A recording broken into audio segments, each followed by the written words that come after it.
Bienvenue dans l'écosystème de Bonjour Business, le podcast où chaque entrepreneur trouve sa voie.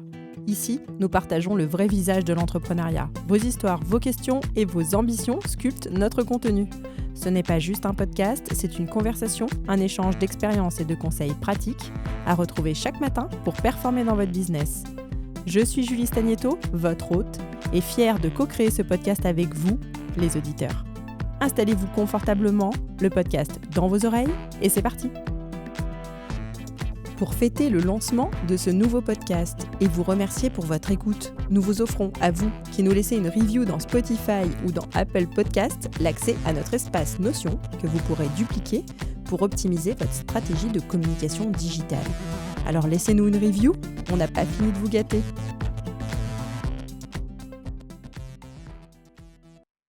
Ça y est, vous avez votre projet business et maintenant, l'une des plus grandes étapes va être de le rendre visible, de communiquer autour de votre projet et de vous distinguer dans un océan concurrentiel. La concurrence, elle est de plus en plus forte sur quasiment tous les segments de marché. Il y a de plus en plus de monde et donc il y a de plus en plus de bruit. Chacun de nous veut faire entendre sa voix et finalement, on ne sait plus comment la faire entendre. Je vous donne 3 actions concrètes pour vous différencier dans cet océan concurrentiel qui porte le nom rassurant d'océan rouge. Le premier point qu'il faut explorer, c'est votre positionnement. Votre positionnement unique, c'est ce qui va vous permettre d'éviter l'effet de comparaison. Si ce que vous proposez est unique, alors il y a une valeur perçue qui est uniquement liée à votre proposition et donc qui la rend incomparable. Je vous donne une anecdote pour vous inspirer. Je ne sais pas si vous connaissez Alex Hormozy. Je vous mettrai le lien de l'un de ses livres en description de l'épisode. Il a transformé, lui, des connaissances qu'il avait en fitness et il en a fait un business qui le rend aujourd'hui multimillionnaire. Alors comment il a fait ça ? Il a créé une offre dont ses clients avaient besoin et il se trouve que cette offre, personne avant lui ne l'avait créée. Je vous proposerai également d'écouter l'épisode très complet de Caroline Mignot qui interviewe Mehdi Chekal sur la question du positionnement, dont le lien sera également en description de cet épisode. Pour explorer donc un positionnement unique sur votre marché, vous pouvez utiliser votre monopole personnel. L'objectif du monopole personnel, c'est de vous sortir du bruit grâce à votre unicité. Et votre unicité, en fin de compte, c'est vous.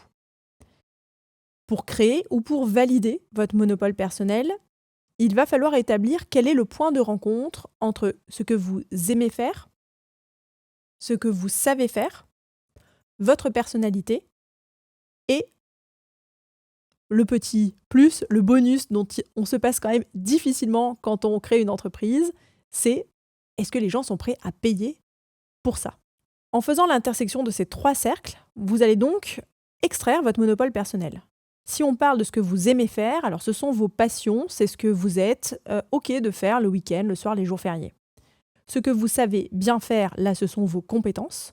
C'est ce dans quoi vous êtes bon, vous excellez. On pourrait imaginer définir vos compétences par le fait que vous pouvez en parler pendant des heures sans discontinuer et en étant totalement à l'aise. Et enfin, ce pourquoi les gens sont prêts à payer, c'est de savoir s'il y a de l'attraction ou pas dans ce que vous proposez. Dans cet espace-là, à l'intersection de ces différents pôles, c'est là que vous allez pouvoir créer quelque chose d'unique et donc d'inimitable. Et à la fin, donc, qu'est-ce que vous obtenez avec tout ça ? Vous faites ce que vous aimez et dans quoi vous êtes bon. Vous vous spécialisez en plus dans une niche dans laquelle vous allez pouvoir vous positionner comme un expert. Et ça, c'est votre monopole personnel.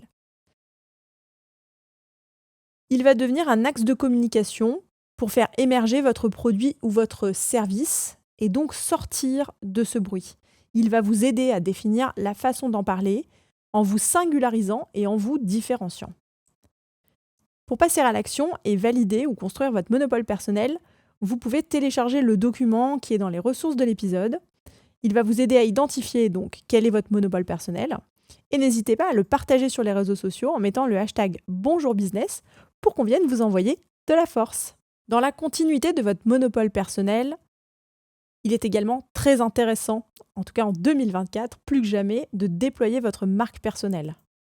Alors, le monopole personnel. On a parlé du monopole personnel, maintenant on parle de la marque personnelle. Alors le monopole personnel, si on fait une analogie, on pourrait dire que le monopole personnel, c'est votre jardin secret. C'est l'espace où vous cultivez des plantes uniques qui poussent nulle part ailleurs. La marque personnelle, c'est la manière dont vous allez présenter ce jardin au monde. Et la niche fertile, c'est le sol parfaitement adapté à vos plantes si spéciales. La marque personnelle, c'est surpuissant. À un moment où l'IA prend énormément de place dans nos vies, où on peut automatiser presque tout, il y a une chose qu'on ne peut pas copier, c'est vous. Et le vous, c'est ce qui crée le lien émotionnel. Personne n'est attaché à Visibilis. D'ailleurs, je ne sais même pas si vous connaissez Visibilis, mais certaines personnes sont attachées à Julie Stagnetto. Et ça me fait très plaisir. Robert Cialdini l'explique dans ses principes de persuasion. Je vous mettrai le lien dans la description. Il explique que l'authenticité va créer une connexion émotionnelle très importante qui va vous permettre de vous connecter à votre audience. Et il n'y a rien de plus authentique que la marque personnelle. Finalement, on peut dire que la marque personnelle, c'est le pont, c'est le lien entre vos projets et votre client idéal. Elle vous sort du bruit, elle vous connecte directement à votre client idéal qui se reconnaît à travers votre personnalité. Pour façonner votre identité personnelle, c'est un exercice assez complexe, mais vous pourriez commencer à identifier déjà les aspects de votre personnalité et retracer votre histoire et en quoi elle résonne avec votre mission entrepreneuriale. Pour la partie de la personnalité, c'est pas toujours évident d'être objectif. D'ailleurs, est-ce qu'on peut être objectif lorsqu'il s'agit de la personnalité de quelqu'un? Mais en tous les cas, vous pouvez demander à vos proches de vous aider à épingler comment vous êtes perçu. Ça va vous aider à positionner votre marque personnelle entre ce que donc vous voulez dégager et comment finalement vous êtes perçu par les autres. L'erreur, c'est souvent d'oublier de rester soi-même et de vouloir se donner une image qui est trop différente de la nôtre. En action immédiate, je vous propose, à la fin de cet épisode, de commencer à partager votre parcours sur les réseaux sociaux en nous donnant un maximum d'anecdotes parce qu'on adore les anecdotes et en ajoutant le hashtag Bonjour Business pour qu'on vienne vous soutenir. En conclusion, se différencier en 2024 dans cet océan rouge hyper concurrentiel, ça commence par vous et ça c'est plutôt une bonne nouvelle. Vous positionnez grâce à votre monopole personnel et votre marque personnelle sont vos atouts majeurs. Ils vont vous permettre de créer une offre unique, d'engager une conversation avec votre audience et de créer un lien émotionnel qui va cibler pour vous votre client idéal, si ce n'est pas une recette magique. Et maintenant, on écoute le répondeur avec nos auditeurs pour savoir ce que eux ont à dire sur cette question. Bonjour à toutes et à tous. Comment se différencier pour sortir de l'océan concurrentiel? À mon sens, le game changer, c'est le personal branding. Montre qui tu es vraiment, laisse parler ton authenticité, mets en avant ta singularité parce que le but, c'est qu'on te choisisse toi pour tes valeurs, ta vision, plutôt que les autres qui ont des offres similaires. Pour se démarquer, il est important d'affirmer un positionnement fort et travailler réellement sa marque personnelle, son branding à travers son identité visuelle, mais vraiment communiquer autour de ses valeurs, c'est super important, montrer qui on est, ce n'est pas raconter sa vie, mais vraiment raconter qu'est-ce qui nous inspire, qui nous sommes, qu'est-ce qui nous anime. Et tout ça va faire qu'on va connecter avec des personnes qui nous ressemblent et on va se démarquer de tout notre marché concurrentiel qui ne le fait pas ainsi. Mon offre est basée sur la proximité. Pour mener à bien un projet, j'ai besoin de rencontrer mes clients, que ce soit virtuellement ou physiquement. Je préfère réellement le physique. Et donc, les appels découvertes peuvent vite se transformer en vraies rencontres. Hello Julie. Donc pour me différencier, je travaille à partir de qui je suis, tout simplement. Je suis thérapeute et coach et j'aide les personnes qui travaillent avec moi à faire de leur vie un chef-d'œuvre avec leurs propres couleurs et pas celles du voisin. Donc ça commence par le fait de montrer ma propre couleur. Et pour moi, travailler à partir de qui on est, c'est le meilleur positionnement possible parce que personne n'est aussi doué que soi à être soi-même. Mais c'est vrai que ça demande de bien se connaître. Ne partez pas, j'ai besoin de vous.